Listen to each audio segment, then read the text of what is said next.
Sanibonani igama lami ngokwazi ngwansele ngiphuma phansi le enkandla emahlatha mnyama ngiyanamukela futhi namhlanje kwi episode yethu yaku YouTube la sithi kwazinsele and his opinions basically lapho sikhuluma khona sithinta imbono nje ehlukahlukene sibonisana ngezinto zempilo and you can always share amanye ama topics ofisa sikhulume ngawo khona lapha kuma comment section or section ya and now ubeka ama suggestions ukuthi singakhuluma ngani at the same time don't forget to subscribe and also press that notification button sihlale sesonke nje asikho isidingo sokuthi debate noma siphikisane but ukubonisana nje ukuthi siphilisana ngokwempilo nezinto ezithile namhlanje futhi ngihamba naye uGhost Lady Sambona dadewethu. Sanibonani. Ndiyaphila kodwa ntombi. Siyaphila njani? Nathi siyaphila ngihambe nawo umfoka amabuza lapha umfoka amabezinsizwa ngazwa ngobuso yazwa ngephimbo kuphela khuluma kancane why vethu ngithakathi igama lakho ngilibiza njalo yazi njalo makuthiwa hey price vethu saphila ay khamba kahle lensizwa lena sise studio sawo lapha la kahle iPrice Sound Hub akukhona la kapheka khona izinto zakhe and ngibona usene desk elisha lika Maskandi so siyabona umsebenzi uyaqhubeka mfethu siyabonga siyabonga futhi nabantu ababukela uYouTube channel wethu because ibona abasikhulisayo namhlanje futhi izinto esizokhuluma ngazo ngisho ukuthi ama principles amathathu ongama principles engicabanga ukuthi mhlambe engenza impilo yomunye umuntu ibelula ekuthena phile lapha emhlabeni zintathu azikho ningi ngiyibhale phansi eyokuqala is to ukuthi ukwazi ukubona noma ukwazi ukuhlukanisa unegative no positive each and every time ubona into so for instance if kunomuntu okubonisa unegative uzama ukusitholela upositive if kunomuntu okubonisa upositive uzama ukusibonela wena unegative I'll go and explain so first thing as umuntu emhlabeni kumele ukwazi ukusifundisa ukuthi each and everything oyibhekayo ngamehlo ungayibheki ngehlo la negative kuphela ungafuthi ungaliphi ihlo ka positive kuphela but if akulingani kube balanced ube ne negative no positive and then okwesibili ukuthatha ama risk is to take risk in life so for you to move on and be successful you need to take risk and I'll go deep and explain ukuthi why ngisho kanjalo but ama risk abalekile and kukancane ufica khona umuntu enezinto ezithile empilweni oyiphumelele ufica ukuthi akaza wathatha ama risk and abantu bacanga ukuthi ukuthatha ama risk kusho ukuthi manje hambe uyobamba inkunzi hambe but I'll explain ukuthi why people should take risk empilweni because ama risk as part of your success and then okugcina understand omunye umuntu ngaphandle kwakho so understanding omunye umuntu ngaphandle kwakho which means you know iposition umuntu akahleli kuyona nala kakhuluma kuyona before umphendula or respond and you know when to respond and not to respond so those three things zenza ukuthi impilo yakhe ibe lula and ziphethe nempumelelo yakho kuningi ongathi uyakuzuza empilweni as umuntu so ezinye zezinto engicabanga ukuthi mina ziyangisebenzela to a point ukuthi even when you get into a relationship noma kunomuntu othandana naye those are the most important three things ongathiwa umfundisa zona ukuthi azazi ngempilo so that impilweni izoba lula so even if you get into ama arguments you always check lezi zinto ezintathu ukuthi sisithike zonke ni before sisixabana so umfundisele izinto umuntu wakho othandana naye izithi wesilisa noma esifazana okuye kube lula okay khona mhlawumbe question office kuba na price before sikhuluma not yet Ghost Lady. No, it's just a comment on the last one. Bengislaphe ngizoyibeka ngasekugcineni. Mase ngikhuluma ngayo. Yeah, the last one which ikhuluma ngeunderstanding. Yes. Yeah, ukuthi I feel like it's important kakhulu for a relationship ukuthi if you have a partner. Yes. Nikwazi ukuthi understandane before you attack or before uphendula or attack the situation enekuyona kuba ukuthi uke wayifaka ecathulweni zakho ukuthi okay in this situation okay ukuzipha icathulo angifuni ukuthi ukhulume ngayo uzujule because sisaya kuyona right okay. Yeah so basically njengoba ngishilo ngathi izintathu mangithi eyokuqala ukusifundisa ukwazi ukubona unegative no positive so abanye abantu masikhuluma ngaleyo nto leyo umuntu ukwazi ukubona unegative wento ngoba usutha the narrative yakhe or umuntu ukwazi ukubona upositive wento ngoba usutha the narrative so if you can just kill your narrative which means killing your narrative it means taking out the favorism out of whatever the situation is so mofica usibanibani elwa nosibanibani yeke ukuthi usibanibani uyamthanda just kill that thing and look at it ngendlela ukuthi wana hear both sides so most of the time empilweni nje singabantu we always comment ngezinto that suits our narrative or ngendlela esifisa ukuthi izinto zibe ngakhona so we fail to look entweni with negative no positive most of the time.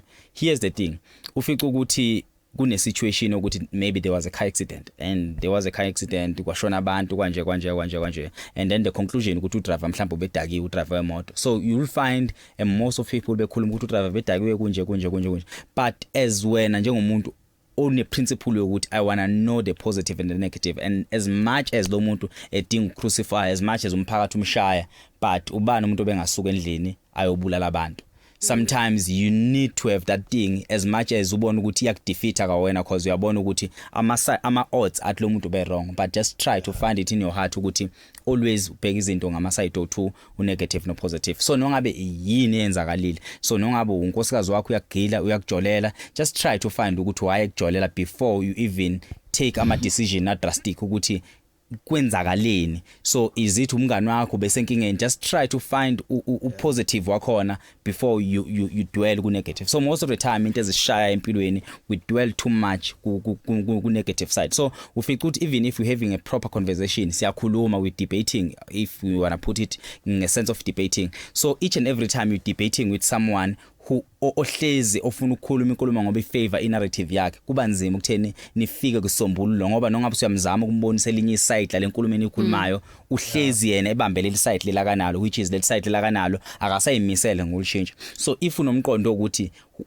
as much as ngibelivela kuleli side leli, but angeke ngizwe leli linye side, maybe ngizokwazi ukuthi ngili-change. So kunabantu ukuthi umuntu ukhuluma naye umfice ukuthi umuntu ubambelele kulokho akakwaziyo and akafuni ngempela ukukushintsha because it favors the narrative yakhe. So if ake sinhlambe wakhiphisa isisu and there's someone oqhamukayo okutshela ukuthi ku wrong ukukhipha isisu kanje because ukuphikisa ukuthi sisa akukho right ukusikhipha ku favor yena, umfice eyincoma leyo nto leyo. Mhlawumbe abanye bagxeka uANC, ngenze sibonela abanye bagxeka uANC because we ANC sithi sikutshela ngeANC ukuthi bed ukuthi nokuthi because ANC it favors your narrative side of the story, I understand. Kube nzima ukubona noma isenza wrong, is it IFP or is it DA? So whoever osesayidini lokusupporta kunzima ukuthi ebone elinye side lento. Njengamanje iKaizer Chiefs yasibhedela yabhubhudlwa ngento, but kunzima ukuthi sibone ukuthi Sundowns yasihlula noma isihlula sifuna ukuvuma ukuthi yasihlula Sundowns ngenxa zokuthi siyibuka ngehlo lokufavor nothando lukhona, but the reality ukuthi izinto ziyabheda. So nomuntu wakho ke make bhedela ungambhengi ukuthi ngiyamazi umuntu wami bengiphethe kahle positive side kuphela.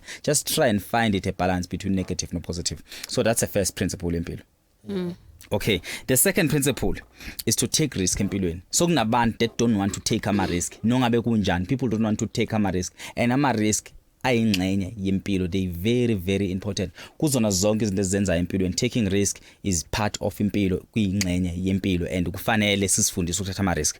So there are people who are living on a safe side, and they living on a safe side, the main reason behleli kule position abahleli kuyona because they feel comfortable kulo position. So ukudala kwethu kwasidala ukuthi sithatha ama steps ukuba sasingawathatha ama risk, singabe sisahleli phansi ngezinqa from ekubeni izingane, ngaba sikazange silithola ithuba lokukhasa, ngabe sithola ngithuba lokusukuma singathuze, ngaba sithola ngithuba lokuhamba, ngaba sithola ngithuba lokugijima, because bengabe siyasaba namanje ukuthatha ama risk.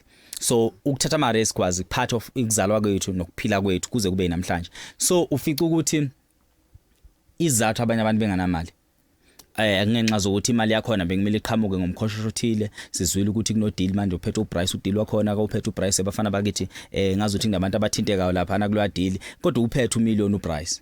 Wena nsele nje mfethu wena okwakho ukuthi uhlanganisa into ezisikwazi vele nodumile, wena thinta nje usibani and then babize labantu begqoka amasudu kube grand, bafethu angeke kwenzeke lutho olutheni, just nje ubone ukuthi into yakho idoji kodwa likhona la million ezothola likhona la million lezotholakala, kodwa ngenxa zokuthi umuntu ohleze careful, ubheka izinto ongamele uyibheke, usabela ukuthi what if kwenze into ethile, labo what if ukuthi kwenze into ethile bona kanye abasenza ukuthi sihlale ku one position singakwazi ukuqhubeka nempilo. Because on a serious note, ukuthatha risk, which means it puts you in a good level of saying you might fail or you might pass. Yeah. Possibilities ukuthi kubili, either uyafaila noma uyapass, and ukufeyila kuyingxenye yempilo. So failing, which means you learn. So if you don't take risk, you don't fail. If you don't fail, you don't learn. If you don't learn, you don't succeed. So you stay in one level without even knowing anything about impilo. So if uhleli la endlini ufuna ukuphuma la endlini, uyohlala la endlini wazi into yala endlini kuphela ungazi lutho. So that's why it's very important even ukusifundisa ukutravel going out of KZN and go to Gauteng, going out of Johannesburg, go to Cape Town, going out of Cape Town, go to Northwest, learn other languages, go to Eastern Cape, hlale namaXhosa and understand amaXhosa taphila kanjani. Usuke on your comfort zone. Mase uyitravel South Africa wayibona ukuthi this is the culture of South Africa, kuphilwa kanje South Africa. Start going out to Swaziland, go to Botswana, go to Zimbabwe. Go to the nearest countries akhona la, go to Lesotho. After subona ukuthi okay, ama neighboring countries aphila kanje. This is the Africa that I know. Sengihambile Nigeria. Then each and every time uphumile, you take that risk of going out of your comfort zone and you learn ezinye zezinto. You might fail endleleni uyihambayo, but the more you fail, the more you learn. And you find yourself usuku kwenye level, usuku international level. At the age of 30 wana sesikubona usuhamba amazwe omhlaba. Siyakubuza uqale kanjani? Uqala ukuthi ngaqala ngaphuma ekhaya kithi, ngaya edolobheni langa ngithi ngaphuma edolobheni langa ngithi ngihambele South Africa, after South Africa ngangenela Africa, after Africa ngangenela international. That's why ngazi lokhu nalokhu. So if you don't want to take a risk, which means when you are ukufaila, and umuntu okusabayo ukufaila uhleze kwi position eyodwa. So ingakho ufica ukuthi kwesinye isikhathi kuqhamuka umuntu akhuluma indaba yemali engaka ethi ufuna ukuthi akunikele imali but uzokunika le mali mawenza ukuthi nokuthi, because when you are ukuthatha ama risk uyibonge ungenalutho ozoluluza and ekuyibongeni kwakho idlula ideal. And I think ingakho bebancane kangaka abantu abamnyama abenza lento ukuthi forex trading. Ngiyayisaba forex. But ngibona ukuthi banemali abantu bakhona ngathi baphila kahle bathembisa into ecasulayo ukuthi basi recruit yabo yabahlula ukuba nemali bodwa yini ibhlungu kuba nemali ube isigwilo yazi simasidinga sokuthinta why kuyabahlula ukuthi beyidle bodwa le mali leso. I think ezinye izathu lezenza ukuthi sabe ngenxa zokuthi beza nebhamama kakhulu uTedvetaneti uzowina lapha o 500,000 uthi ngabe kodwa phela le mali unika bakini uyixaka. But that's a main problem thina abantu abamnyama singafiki la sifanele sifike khona ngenxa zokuthi asifuni ukuthatha ama risk, asifuni ukuthatha ama challenges akanjalo. So that's a second principle yempilo nokuzama ukuthi uphile impilo yalapha emhlabeni. The third one is to understand omunye umuntu nama personalities. Ungafuni ukugcina each and every time having a conversation. So understanding omunye umuntu kufana nobungani, but angeke ngigxile kakhulu esayidini lomngani. Understanding omunye umuntu ukuthi whatever kayishoyo you try to see ukuthi uqhamuka kuphi. So people banama beliefs, banezinto ezithile abazaziyo abakhuliswe ngazo nabakholelwa kuzona. So if you having a conversation nomuntu osindisiwe, qaphela ukuthi ungakhulumi ukuze kudlule ekhaya ufuna ukumshintsha lento ya program ekhanda lakhe. As much as you having le conversation yokuthi niyaphikisana, try to understand ukuthi ngikhuluma nomuntu osindisiwe la. And nje ngikhuluma nomuntu osindisiwe mina umuntu wedlozi. So mina kubeni umuntu wedlozi ngenza ukuthi ngibe kwenye position akangekho kwenye position, asibone ngeselfanayo. So you need to be that person each and every time niba ne conversation enixoxa nomuntu, to sit wena and understand and analyze into before even isifika ziba tough ekuphinde ekutheni senikhuluma seniphikisana anisafiki la nginifuna ukufika khona empilweni noma anisafiki kwi conclusion la kumele abe nifika khona. So first thing ufica ukuthi you debating nomuntu ongamele debate naye, because lezi zinto zonke uzikhuluma akazazi akaze exposed ngazo uzizwa ngendaba. Okwesibili ufica ukuthi nikhuluma ngemali, nikhuluma ngama-million, umuntu ukuphikisa ukuthi imali ingxenye yempilo noma ingakushintshela isimo sempilo yakho, yena usathi imali impande yesona kodwa akaza upha 200,000. Uyazi kanjani ukuthi impande yesona? Yabo. So wena ukhuluma in a position ukuthi ngangaliphatha mo-million and akuyona impande yesona lento and iyasiza ekutheni niphile, but niphikisana kangaka ngenxa zokuthi niphile vele ekutheni intando impande yesona imali. So you need to leave that person who understand ngaleyo ndlela with that whole understanding until azayiphathe lento akayiphathayo noma azayitholele imali, and then nibe kwi same level. So kunamanye ama conversation that awungadinga ngempela ukuthi ugcine kuona whenever you converse okanye nikhuluma nomuntu. So nikhulume sheshe ubone ukuthi oh okay umqondo womuntu la and indlela kangakhona la, and ayikho into engakwazi ukuyishintsha ngale conversation. Not to say ngimiyeka ngoba nakho ngiyamdikila, but ngimiyeka ngoba ngifuna ukuthi magcine yena kube ukuthi inkulumo iyaphetha. So ube nokuthi ungakusabi to be on a losing side whenever having a conversation nomuntu. Don't be afraid ukuthi I ended up ngihlulwa when it comes to conversation, but ngokuhlakanipha awuhlulwanga if wena ugcine ngokuthula kwagcina umuntu ukukhuluma ngoba even nangokuzayo nangabe benixabana makugcine wena ukuthula kwaqhubeka nomuntu wakhuluma nangokuzayo angeke kube wena kobe kuphoqa uthambe uyokhuluma naye ukuze ucela uxolo wena komeleze kwena acela uxolo and wena kukuvaleli ukuthi uma uyofuna usizo kuyena uye kuyena uyofuna usizo ngoba akugcinanga wena ukukhuluma alikho elibo ligcine ngale igama ukulisho so nongabe usufuna usizo uyamdinga ngolunye usuku wena uyokwazi ukuthi uyofuna usizo kuyena but yena uyohleze nenkinga utheze kwena ngoba ukugcina kwakho ukukhuluma wagcina esho kabi kuwena so yena mase kumele ekhulume naye ufuna usizo kufana eqale ezoxolisa so it's very wise ukuthi each and every time niba an argument niphikisana nomuntu umiyeka abe nelokugcina ade ngikuvale usathi ufuna ukuphawula ngale empahla le no bese ngiphawulile kahle ukuthi enana I think it's a principle that really in relationships understanding and be able ukuthi before ukhulume or before you attack any situation especially if ukuthi nisema side nangafani yeah you take yourself ubeke eceleni and then uthathe upartner wakho uqale ngokuyifaka ecathulweni zakhe and then naye do the same thing lokho I feel like it can limit or inga prevent ukuthi niqabane most of the time yeah true because ngaso sonke isikhathi maniba nama challenge or maniba nesimo sokuthi anivumelani you understand him or you understand her before even aze akuchazele true yeah. True so leyo nto understand ihamba beyond to a point ukuthi iba ikupha lokho kuhlakanipha okungale uyakwazi ukuthi uyifake ecathulweni zomuntu before even umuntu azama uku-understand this so each and every time nikhuluma you always put yourself ecathulweni zomuntu so it's very important ukuthi each and every time